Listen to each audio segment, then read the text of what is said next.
Assalamualaikum warahmatullahi wabarakatuh. Yang terhormat kepada Ibu Haulah Nahwatun Nisa MSI selaku dosen pengampu mata kuliah Akuntansi Syariah. Perkenalkan, nama saya Arin Adelia Septiani dari jurusan Akuntansi Syariah kelas 3C.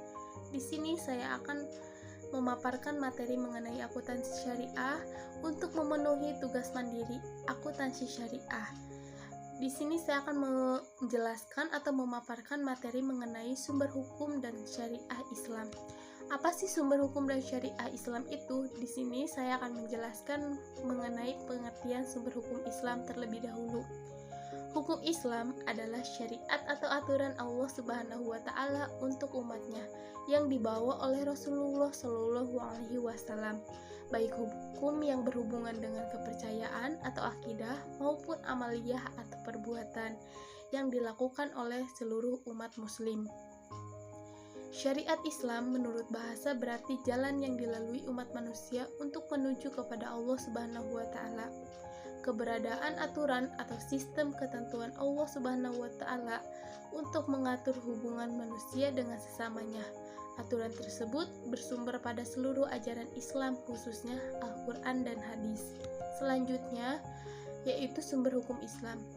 Kehadiran hukum Islam ternyata memiliki maksud dan tujuan, salah satunya untuk menyatukan perbedaan, mengingat banyak interpretasi tentang ajaran Islam. Interpretasi yang timbul inilah yang memicu terjadinya perbedaan pendapat, konflik, pemahaman radikal, dan sifat keegoisan masing-masing golongan. Maka dari itu, hukum Islam hadir sebagai penengah karena hukum Islam disusun berdasarkan pada sumber hukum Islam. Adapun sumber hukum Islam diantaranya yaitu yang pertama ada Al-Quran, Al-Hadis, Ijma, dan Qiyas. Apa sih Al-Quran itu? Al-Quran itu merupakan sumber hukum Islam yang pertama. Al-Quran merupakan sebuah kitab suci umat muslim yang diturunkan kepada Nabi terakhir yaitu Nabi Muhammad SAW melalui malaikat Jibril. Al-Quran memuat kandungan-kandungan yang berisi perintah, larangan, anjuran, kisah Islam, ketentuan, hikmah, dan sebagainya. Al-Quran menjelaskan sebagai rinci bagaimana seharusnya manusia menjalani kehidupannya agar tercipta masyarakat yang berakhlak mulia. Maka dari itulah, ayat-ayat Al-Quran menjadi landasan utama untuk menetapkan suatu syariat. Yang kedua ada Al-Hadis. Apa sih Al-Hadis itu? Al-Hadis itu merupakan sumber hukum Islam yang kedua. Al-Hadis yakni segala sesuatu yang berlandaskan pada Rasulullah Shallallahu alaihi wasallam, baik berupa perkataan, perilaku, diamnya beliau, dan lain sebagainya. Di dalam Al-Hadis terkandung aturan-aturan yang merinci segala aturan yang masih global dalam Al-Quran. Kata hadis yang mengalami perluasan makna sehingga disinonimkan dengan sunnah, maka dapat berarti segala perkataan atau sabda, perbuatan, ketetapan maupun persetujuan dari Rasulullah Shallallahu alaihi wasallam yang dijadikan ketetapan ataupun hukum Islam. Yang selanjutnya ada ijma. Apa sih ijma itu? Ijma itu dibentuk berdasarkan pada kesepakatan seluruh ulama mujtahid. Ulama yang dimaksud di sini adalah ulama setelah sepeninggalan Rasulullah Shallallahu alaihi wasallam. Kesepakatan dari para ulama, ijma tetap dipertanggungjawabkan di masa sahabat, tabi'in, dan tabi'ut tabi'in. Kesepakatan para ulama ini dibuat karena penyebaran Islam sudah semakin meluas, tersebar ke segala penjuru. Selanjutnya ada Qiyas. Apa sih Qiyas itu? Qiyas itu merupakan sumber hukum Islam yang keempat setelah Al-Quran, Al-Hadis, dan Ijma. Qiyas itu berarti menjelaskan sesuatu yang tidak ada dalil nasnya dalam Al-Quran ataupun hadis dengan cara membandingkan sesuatu yang serupa dengan sesuatu yang hendak diketahui hukumnya tersebut. Artinya, jika suatu nas telah menunjukkan hukum mengenai suatu kasus dalam agama Islam dan telah diketahui melalui salah satu metode untuk mengetahui permasalahan hukum tersebut, kemudian ada kasus lain yang sama dengan kasus yang ada nasnya itu dalam suatu hal itu juga, maka hukum kasus tersebut disamakan dengan hukum kasus yang ada nasnya. Terus selanjutnya ada macam-macam hukum Islam. Ada berapa sih macam-macam hukum Islam itu? Macam-macam hukum Islam itu ada 5. Yang pertama wajib, yang kedua sunnah, yang ketiga haram, yang keempat makruh, dan yang kelima mubah.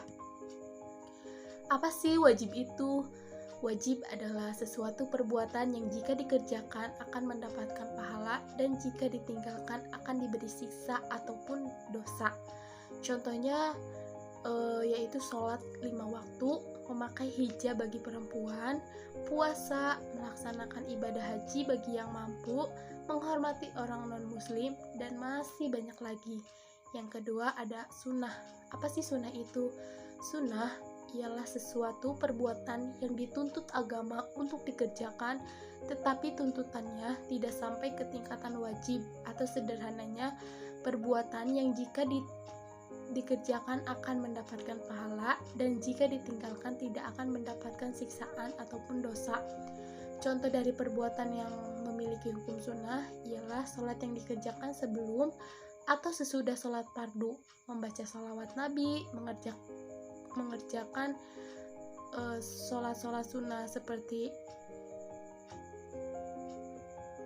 witir dan lain sebagainya, mengeluarkan sedekah, dan masih banyak lagi. Yang ketiga ada haram. Apa sih haram itu? Haram ialah sesuatu perbuatan yang jika dikerjakan pasti akan mendapatkan siksaan ataupun dosa, dan jika ditinggalkan akan mendapatkan pahala. Contohnya itu berbuat zina, minum alkohol, bermain judi, mencuri, korupsi, dan masih banyak lagi. Dan yang keempat ada makruh. Makruh itu merupakan suatu perbuatan yang dirasakan jika meninggalkannya itu lebih baik daripada mengerjakannya. Contohnya itu makan bawang, merokok, dan sebagainya. Dan yang terakhir ada mubah. Mubah itu adalah sesuatu perbuatan yang diperbolehkan oleh agama antara mengerjakannya atau meninggalkannya. Contohnya olahraga, menjalankan bisnis, sarapan, dan sebagainya. Selanjutnya ada dasar-dasar ajaran Islam. Dasar-dasar ajaran Islam itu apa sih? Yang pertama ada akidah atau kepercayaan. Yang kedua ada syariah, pengalaman ketetapan hukum. Yang ketiga ada akhlak dan sopan santun. Apa sih akidah atau kepercayaan itu? Kata akidah berasal dari bahasa Arab, yaitu kata kerja aqdun atau aqaid, berarti akal atau ikatan. Secara istilah, akidah berarti sesuatu yang wajib diyakini tanpa keraguan. Sedangkan maksud dari akidah Islamiyah yaitu meyakini secara sungguh-sungguh segala sesuatu yang disampaikan oleh Nabi Muhammad SAW.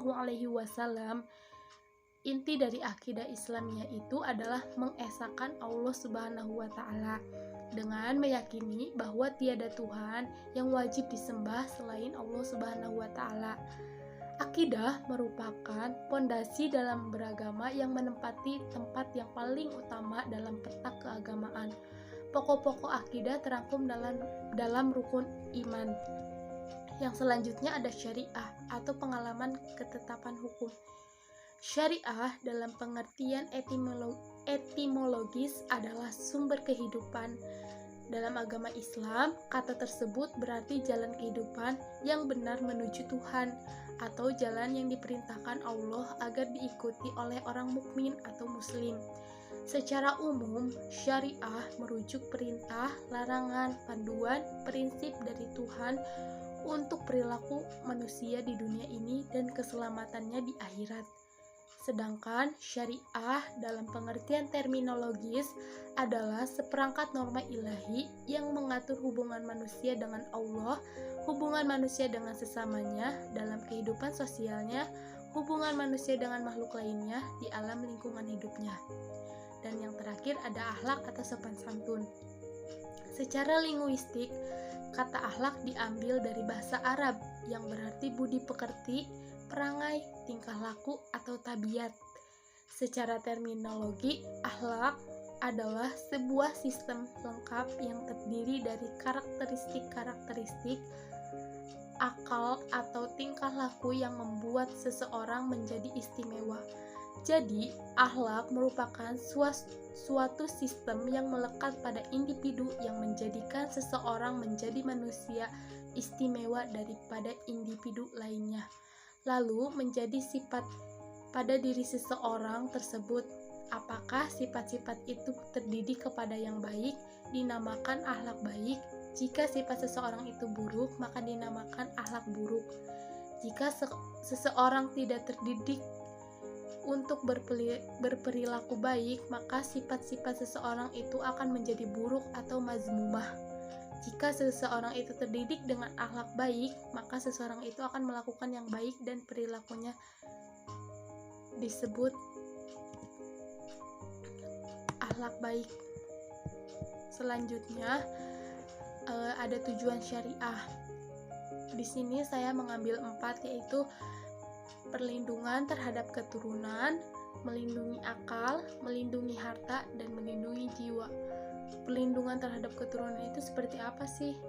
Islam sangat melindungi keturunan, diantaranya dengan menetapkan hukum dera 100 kali bagi pezina goiro muhson atau perjaka atau gadis, dan rajam atau lempar batu bagi pezina muhson atau suami istri, duda ataupun janda.